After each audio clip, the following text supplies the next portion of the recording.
Hey guys, this is Davor from Tennis House. I get so much inbox mail where people want to know how to create more topspin and how to keep the ball more in play. So I was thinking I'd do a video on how to create topspin, what's important factors that play into hit a good successful topspin. So if you have a couple of minutes, stay right here with me. If you want to hit more balls in, make sure you know how to create topspin, and you will certainly know that after watching the video. If you like what we do, please take a second to subscribe to our channel, share with some friends, and turn on the notification bell so you always get the newest videos. We try to do 3 to 4 videos a week, and let's get straight to it. I just want to explain quickly what topspin means. So when you hit the forehand or backhand and you hit below the equator of the ball and you brush up on that ball, you give the ball rounds per minute, the ball's going to start to rotate, right? So the ball hits the strings, and the friction, you spin and brush up on the ball, and then the ball starts to rotate. So it's called the Magnus effect. So what that means is if you give the ball more rounds per minute and brush up on that ball, and the ball starts to rotate quicker and faster, that means the ball will fall down quicker as well into the court again. So the ball is not going to sail like this. If you put topspin on there, the ball is going to go in a curve like this. So sometimes when you see Rafa hitting the ball and it looks like the ball is going to go 40 miles out and it still goes in, that's because of the Magnus effect. And then you keep the ball deeper, hitting more topspin. And as we know, or like a lot of us know, Mr. Craig O'Shaughnessy is a good friend of mine, and like one of the best guys with the stats. The number one factor to force an error on the other side is the depth of the ball. So when Novak hits so deep to the line, that's when people struggle, and that's when they hit the most mistakes. So one of the most important factors to cause an error on the other side is hitting the ball with depth, and you create depth hitting a lot of topspin on the balls.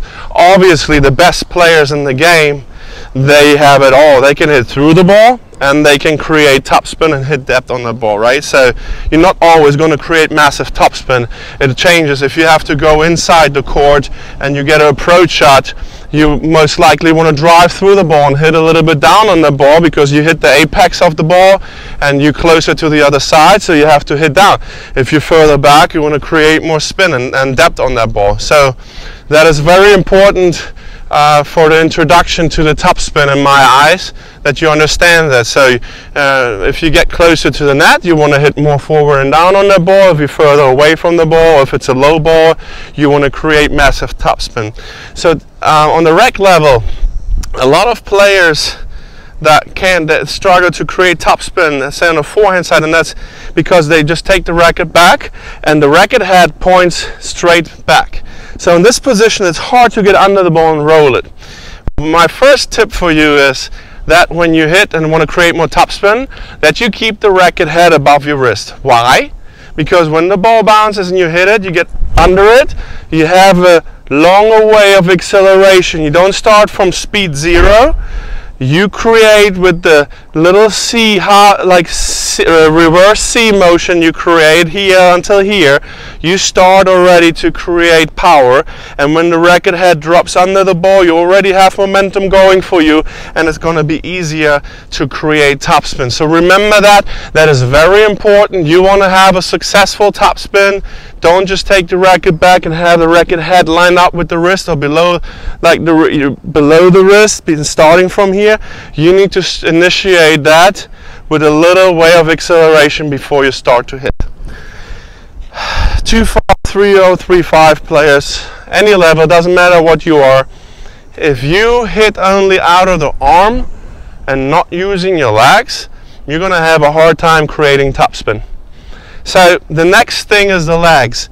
You need to make sure that you are in a unit with your lower body and time it right. So when the ball bounces, you need to load, and when you come up on that ball and you start to extend your legs, that's when the racket head goes forward and up as well.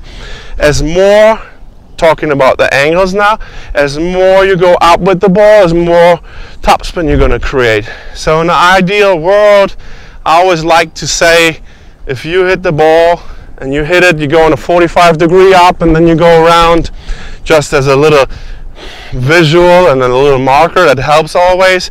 So if you go here and you go up on that ball and you stay low, you're not going to have so many rounds per minute. If you go and you come up higher on that ball, you're going to have more rounds per minute.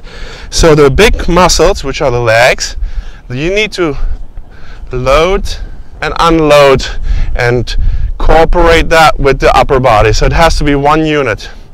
So that's one of the biggest mistakes. So players are stiff and they hit the ball hard. So the next thing to create more topspin is a lot of forehands, and especially guys are guilty of that. When guys squeeze the racket too much and they're in this position, in the ideal world you would draw a reverse C. And therefore your wrist has to be a little bit looser to get under the ball. If you're stiff and you go like this, you do not have the flexibility to roll that ball when you get under it. So if you're stiff here, you cannot create a lot of topspin. As looser you are, especially from here till here. So if I'm loose here, I get the racket head now in this position pointing to the ground. And then it's easy for me to create topspin, because if I'm stiff, this is the max I get out of it. And a lot of guys I teach that are 3-0, 3-5, they're stiff here.